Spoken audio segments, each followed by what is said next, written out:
In honor of the 80th anniversary, these are the most morbid facts about the bombing of Hiroshima. Many people who witnessed the nuclear blast firsthand were blinded instantly. Some were even left with permanent atomic bomb cataracts like this one. When the bomb was dropped, the blast was so powerful that it permanently burned the shadows of objects and people into the ground. A few of these shadows remain imprinted in the Peace of Memorial Museum. The massive destruction of Hiroshima was caused by only a half a gram of matter being converted into energy, about the weight of a butterfly. Some Hiroshima survivors eventually grew black fingernails that looked like this. These fingernails contained active blood vessels and bled profusively when they broke off.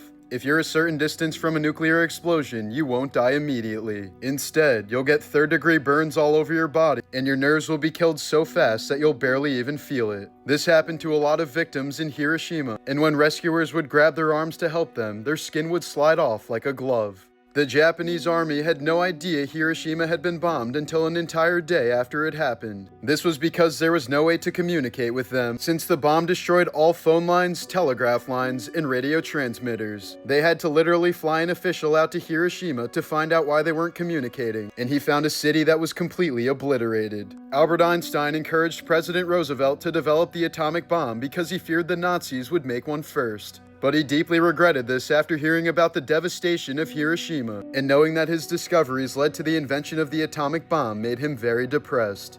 Here's a watch found in the Hiroshima rubble that's permanently stopped at 8:15 a.m., the exact time of the bomb's detonation. Godzilla was created as a metaphor for nuclear weapons and was given the appearance of a Hiroshima victim. His atomic breath is meant to symbolize the blasts and devastation of the bombs, and he's covered in keloid scars to depict the brutal body scars of Hiroshima survivors. In fact, those who suffered the most from the bombings were in such horrific condition that people called them ant-walking alligators. According to one account, they were described to be, quote, faceless with their heads transformed into blackened alligator hides with red holes indicating mouths. They had once been human. When the sky exploded, they'd had the misfortune to survive. The alligator people did not scream. Their mouths couldn't form the sounds. The noise they made was worse than screaming. They uttered a continuous murmur like locusts on a midsummer night. One man, staggering on the charred stumps of legs, was carrying a dead baby upside down. None of them survived for long.